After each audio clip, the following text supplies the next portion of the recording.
Bonjour, c'est Xavier, bienvenue dans cette vidéo dans laquelle on va s'intéresser à la photosynthèse et à la production de matière organique. On va faire un survol du cours pour rester dans les idées générales. C'est parti!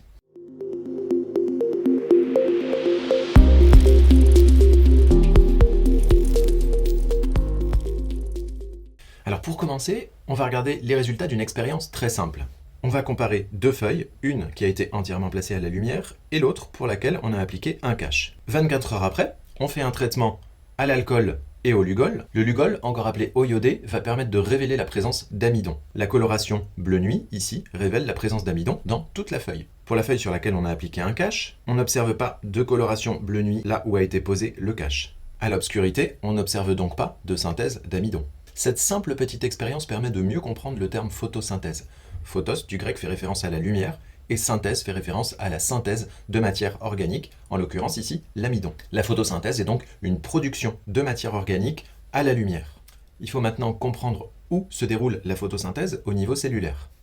Lorsqu'on observe des cellules chlorophylliennes au microscope optique, on voit très nettement les cellules avec leur forme rectangulaire et à l'intérieur des petites structures vertes qui sont les chloroplastes. Les chloroplastes, ce sont des organites à l'intérieur des cellules végétales chlorophylliennes. On les appelle chloroplastes puisqu'ils contiennent de la chlorophylle qui leur donne cette couleur verte. Maintenant, si on applique du Lugol sur des feuilles qui ont préalablement été exposées à la lumière pendant par exemple 24 heures, on observe au sein des chloroplastes une petite coloration bleu nuit. On la voit très bien ici. Ce qui indique que la production d'amidon a lieu au sein des chloroplastes. Pour mieux comprendre l'organisation d'un chloroplaste, il va falloir passer à la microscopie électronique à transmission pour voir plus finement l'ultrastructure du chloroplaste. On distingue ici une délimitation périphérique et si on a l'œil, on se rend compte qu'il y a deux membranes. Ici, il y a une double membrane qui isole l'intérieur du chloroplaste de l'extérieur, c'est-à-dire le cytoplasme de la cellule.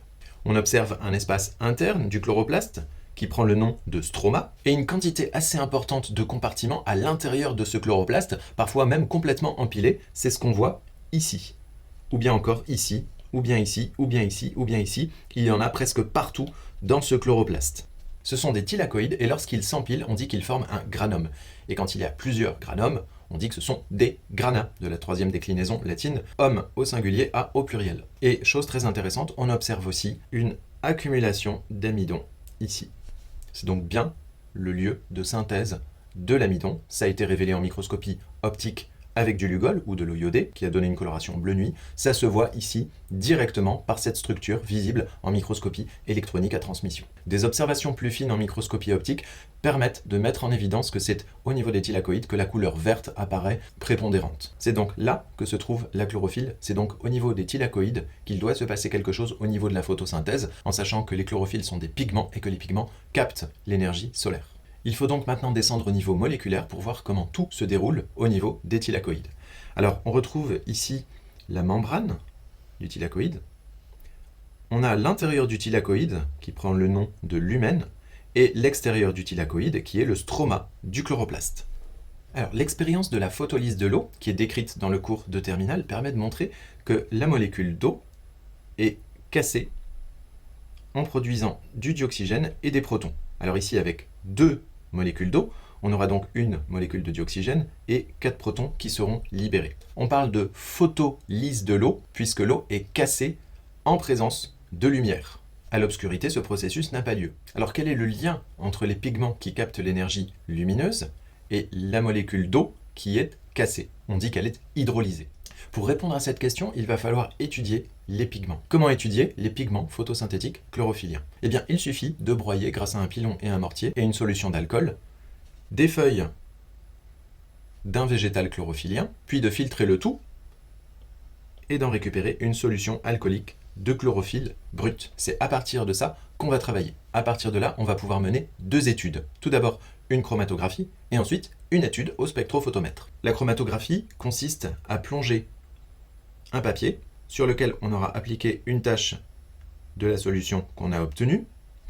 Le bas du papier est plongé dans un solvant. Le solvant va donc migrer sur le papier et emporter avec lui les pigments. En fonction de leurs caractéristiques physico-chimiques, ces pigments ne vont pas tous migrer à la même vitesse, ce qui permet de les séparer et donc d'en révéler la présence et la diversité. On observe des chlorophylles B, des chlorophylles A, des xanthophiles, des caroténoïdes. Il existe donc différents pigments au sein des cellules chlorophylliennes.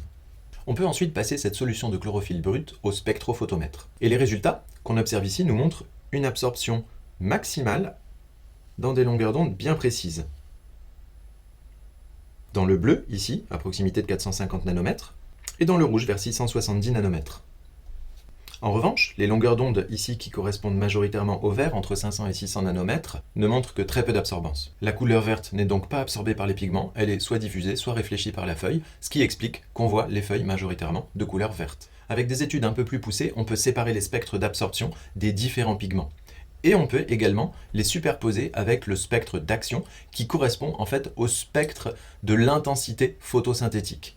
Et on se rend compte ici que l'ensemble des pigments absorbent majoritairement dans le bleu ou dans le rouge. Les chlorophylles A, B et les carotènes absorbent dans le bleu, les chlorophylles A et B majoritairement dans le rouge. Si on réunit tous les spectres d'absorption des pigments, on obtient le spectre d'absorption total, celui qu'on avait déjà visualisé tout à l'heure, qui est ici. Et si on rajoute à cela le spectre de l'intensité photosynthétique, si on ajoute le spectre d'intensité photosynthétique, qui apparaît maintenant en pointillé bleu, on constate une forte corrélation entre le spectre d'absorption totale et le spectre de l'intensité photosynthétique. Ce qui indique que la photosynthèse est maximale quand les pigments absorbent des longueurs d'onde correspondant au bleu et au rouge. Les pigments photosynthétiques jouent donc un rôle dans la photosynthèse. Et comme un pigment par définition capte l'énergie lumineuse, on va voir maintenant quel est le lien entre l'énergie lumineuse captée par les pigments et la photolyse de l'eau. Quand un pigment reçoit de l'énergie, il rentre dans un état d'excitation. Il doit alors se désexciter pour revenir à son état de base. Pour ça, il a deux possibilités. Soit il émet de la fluorescence, soit il perd un électron. Mais en émettant de l'énergie par fluorescence ou en perdant des électrons, il va perturber les pigments à son voisinage, qui eux aussi vont à leur tour soit perdre des électrons, soit émettre de la fluorescence. On a donc comme ça au sein des membranes des thylakoïdes ce qu'on appelle des photosystèmes. Un photosystème ici, c'est l'ensemble d'une antenne collectrice et d'un centre réactionnel. Dans l'antenne collectrice, on va retrouver des carotènes, des xanthophiles, des chlorophylles B majoritairement. Et au niveau du centre réactionnel, on va trouver des chlorophylles A et B, mais surtout des chlorophylles A. L'énergie transmise de pigment en pigment va être de plus en plus faible. Souvenez-vous, on avait dit que les carotènes captaient majoritairement les petites longueurs d'onde, c'est-à-dire les plus énergétiques. On comprend donc mieux ici pourquoi elles sont dans l'antenne collectrice. Elles vont capter des longueurs d'onde d'énergie importantes qu'elles vont transmettre jusqu'au centre réactionnel. Le centre réactionnel contient des chlorophylles B et surtout A qui sont capables de capter de faibles longueurs d'onde, c'est-à-dire des longueurs d'onde peu énergétiques. Il y a donc une perte de l'énergie de proche en proche, mais l'énergie reçue ici au niveau du centre réactionnel permettra quand même d'activer les chlorophylles A, de les amener à un état d'excitation. Les chlorophylles A du centre réactionnel vont accumuler, faire la somme de toute l'énergie qui vient de tous les pigments de l'antenne collectrice, ce qui va les amener à un état d'excitation tel qu'ils vont perdre un électron. Si l'excitation est trop forte, ils ne peuvent pas juste se contenter d'émettre de la fluorescence, ils vont carrément perdre un électron. Mais un pigment qui perd un électron va chercher à le récupérer. Étant donné qu'il s'est ionisé, il va chercher à revenir à son état de base en récupérant un électron. Où est-ce qu'il va récupérer cet électron? Dans la molécule d'eau qui est ici. Là, on a une visualisation en 3 dimensions de la membrane du thylakoïde, vue en coupe. On est ici au niveau du lumen. La lumière, symbolisée par le photon, ici H nu, va toucher, frapper l'antenne collectrice. L'énergie est transmise jusqu'au centre réactionnel. Un électron est perdu ici et il va être récupéré en agissant sur la molécule d'eau. Voilà donc le lien entre les pigments et la photolyse de l'eau. Pour résumer ça sur le schéma, on a donc ici le photosystème qui est activé par les photons de la lumière. Les pigments excités du centre réactionnel vont entraîner la photolyse de l'eau. Et on a donc la production, avec 2 molécules d'eau, d'une molécule de dioxygène et de 4 protons. On a donc des protons qui vont s'accumuler dans le lumen du thylakoïde. On rappelle qu'un proton, c'est un ion H+, c'est-à-dire un atome d'hydrogène qui a perdu son seul électron, et il ne reste donc plus qu'un proton. Il existe un cycle dans la membrane du thylakoïde. Les électrons qui sont captés vont participer à des réactions d'oxydoréduction. Les électrons vont donc être transmis de proche en proche dans la membrane du thylakoïde. Au passage, on peut préciser qu'il existe deux types de photosystèmes, le photosystème 2 et le photosystème 1, qui s'inscrivent dans ce transfert d'électrons tous les deux. Ces transferts d'électrons ont des conséquences. Ils vont permettre de capter des protons depuis le stroma et les faire passer vers le lumen du thylakoïde. On a donc encore plus de protons qui s'accumulent ici dans le lumen du thylakoïde. On a donc un gradient de protons qui est en train de se mettre en place. Que vont devenir les électrons et que vont devenir les protons? Eh bien, à l'issue de cette phase, qu'on appelle la phase photochimique, puisqu'elle fait intervenir la lumière et des réactions chimiques, on parle ici de réactions d'oxydoréduction, des accepteurs d'électrons vont rentrer en jeu. L'expérience de Hill en 1955, qui est décrite dans le cours de terminale, a permis de mettre en évidence la nécessité de ces accepteurs d'électrons. Pour simplifier les choses, on peut les écrire RH2 ou R+, selon que la forme soit réduite ou oxydée. Plus précisément, il s'agit du NADPH H+, qui est la forme réduite, et NADP+, qui est la forme oxydée. NADP pour nicotinamide, adénine, dinucléotide. Ce sont donc des nucléotides. Mais ici, ils n'ont pas exactement la même forme que dans les acides nucléiques. Et leur rôle va être de capter les électrons pour aller les distribuer quelque part dans le stroma du chloroplaste. Des expériences complémentaires, dont notamment celle de Gaffron en 1951, ont permis de compléter ces données et d'indiquer également l'intervention de l'ADP, adénosine diphosphate, qui, avec un phosphate inorganique, peut donner de l'ATP quand on lui apporte de l'énergie. D'où vient cette énergie? Souvenez-vous, on a un gradient de protons de part et d'autre de la membrane du thylakoïde. Eh bien, il existe des ATP synthase qui vont permettre à ces protons de passer, de diffuser pour rejoindre le stroma, et le passage à grande vitesse de ces protons donne l'énergie nécessaire pour que l'ATP synthase puisse fonctionner. Qu'est-ce que c'est? Il s'agit presque d'un petit moteur moléculaire avec un rotor et un stator, et l'activation de ce moteur va permettre d'associer le phosphate inorganique à l'ADP pour former de l'ATP. La phase photochimique a donc permis de former du NADPH H+, et de l'ATP. À quoi vont servir ces deux molécules? L'une est porteuse d'électrons, l'autre est porteuse d'énergie. Eh bien, ce sont les expériences de Kelvin et Benson en 1950 qui ont permis d'expliquer les processus de la phase chimique et de proposer un cycle de fonctionnement qu'on appelle le cycle de Kelvin-Benson. On démontre dans le cours de terminale que du CO2 est consommé au cours de la photosynthèse. Eh bien, grâce aux expériences de Kelvin et Benson, on a pu comprendre que le carbone du CO2 était incorporé à un sucre à 5 carbones, le ribulose 1,5-bisphosphate, 1,5-bisphosphate parce qu'il a des phosphates sur son premier et sur son cinquième carbone. Rajouter un carbone sur un sucre qui en a déjà 5, ça permet d'obtenir un sucre à 6 carbones, ou bien 2 sucres à 3 carbones, c'est-à-dire des trioses. Eh bien, c'est la rubisco, une enzyme extrêmement importante, qui est capable de fixer le carbone du CO2 sur le ribulose 1,5-bisphosphate. Pour ça, elle va utiliser les électrons délivrés par le NADPH H+, et l'énergie fournie par l'ATP. Le donneur d'électrons passe donc sous sa forme oxydée, et l'ATP redevient de l'ADP, séparé d'un phosphate inorganique. On est ici dans la phase chimique. Cette phase peut très bien avoir lieu à l'obscurité. Elle ne dépend pas directement de la lumière. Elle va simplement utiliser les produits de la phase photochimique. Alors, avec une molécule à 6 carbones, le ribulose 1,5-bisphosphate auquel on a ajouté le carbone du CO2, on obtient soit un ose à 6 carbones, soit 2 oses à 3 carbones, donc 2 trioses. Et bien ici, les trioses obtenues, ce sont des glycéraldéhydes 3-phosphates. Ce sont des trioses phosphates parce qu'ils ont toujours des phosphates fixés sur leur carbone. L'association de ces trioses phosphates va permettre d'obtenir, par exemple, du glucose. En réalité, une partie des trioses phosphates est utilisée pour former le glucose, une autre partie est utilisée pour régénérer le ribulose 1,5-bisphosphate, et on a donc un cycle qui est complet. Les glucides obtenus, comme le glucose par exemple, vont soit rester dans la cellule et peuvent être stockés sous forme d'amidon dans des amyloplastes, soit être exportés via les sèves et donc le phloème. À partir de là, quel est le devenir des sucres qui transitent dans les sèves?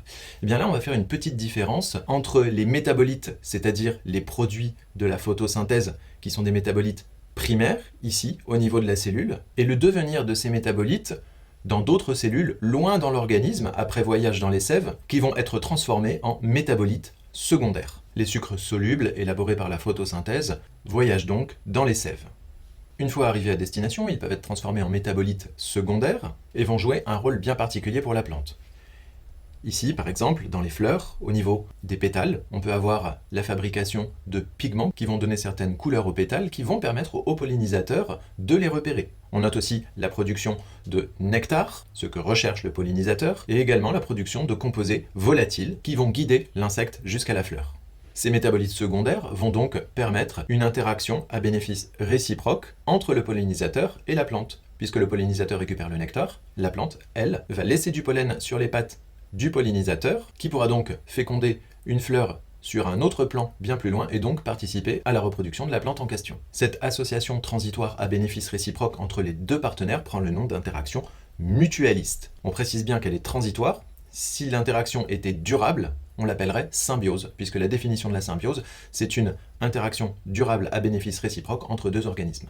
Mais parfois, la plante peut produire des métabolites secondaires qui auront un rôle antagoniste. Par exemple, la production de tanins pour se protéger d'insectes phytophages, ou parfois même d'herbivores de type mammifère qui voudraient consommer ces plantes. Les métabolites secondaires ne permettent pas que des interactions avec des espèces animales. On note par exemple la production de lignine dans la paroi qui va contribuer à rigidifier les tissus et permettre le port de la plante, c'est-à-dire le fait de pouvoir se tenir debout entre guillemets dans l'espace et de ne pas être complètement ramassé au sol. Et c'est bien grâce à la lignine que les végétaux ont un port dressé. On note encore bien d'autres métabolites secondaires, comme par exemple la cellulose, qui est une association de sucre et qui va jouer un rôle dans la croissance des végétaux au niveau de la paroi des cellules par exemple. On a parlé aussi de la mise en réserve sous forme d'amidon dans les cellules chlorophylliennes, mais la mise en réserve des sucres sous forme d'amidon peut aussi se faire loin de ces cellules photosynthétiques, loin de ces cellules chlorophylliennes, comme par exemple dans les racines avec l'accumulation de réserves sous forme de bulbes, de tubercules ou parfois de réserves racinaires comme on le voit avec la carotte par exemple. Voilà, on arrive maintenant à notre bilan sur la photosynthèse. On va rappeler l'équation de la photosynthèse et la commenter un tout petit peu.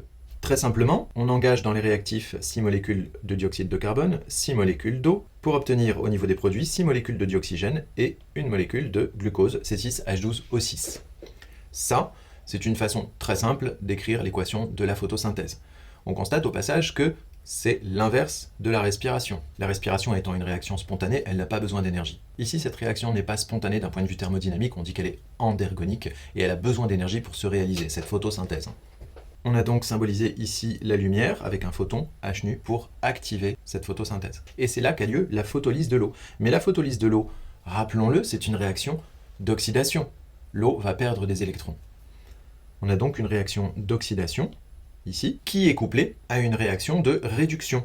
La réaction de réduction, ici, c'est la réduction du carbone minéral du CO2 dans une molécule organique, ici, le glucose C6H12O6. C'est donc une réaction d'oxydoréduction, cette photosynthèse.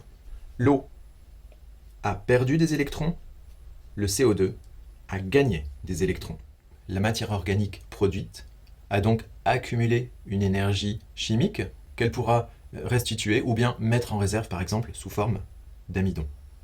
On peut donner une forme un petit peu plus élaborée de l'équation de la photosynthèse. Si on se rappelle des expériences de Ruben et Kaman qui sont décrites dans le cours, avec le marquage de l'oxygène avec l'isotope 18, eh bien on se rend compte que l'oxygène du dioxygène dans les produits de la photosynthèse ne vient que de la molécule d'eau dans les réactifs. Il faut donc réécrire l'équation en donnant 12 H2O pour pouvoir ici obtenir 6 molécules de dioxygène, ce qui nous oblige à rajouter dans les produits 6 molécules d'eau. Voilà, ça c'est une forme un peu plus élaborée de l'équation de la photosynthèse. Néanmoins, ça n'en change pas les grands principes. Voilà, c'est la fin de cette vidéo sur la photosynthèse et la production de matière organique. Si vous avez apprécié, n'hésitez pas à laisser un pouce vers le haut, pour nous c'est très important. Et surtout, dites-nous dans les commentaires ce que vous avez pensé de la vidéo. Si vous avez des remarques ou des questions, posez-les dans les commentaires. Et enfin, si vous souhaitez retrouver l'intégralité du cours avec des entraînements aux épreuves de bac, écrits et ECE, il vous suffit de suivre les liens sous cette vidéo. En attendant vos retours, je vous dis à très bientôt dans une prochaine vidéo et surtout, très bonne révision, bon courage à vous.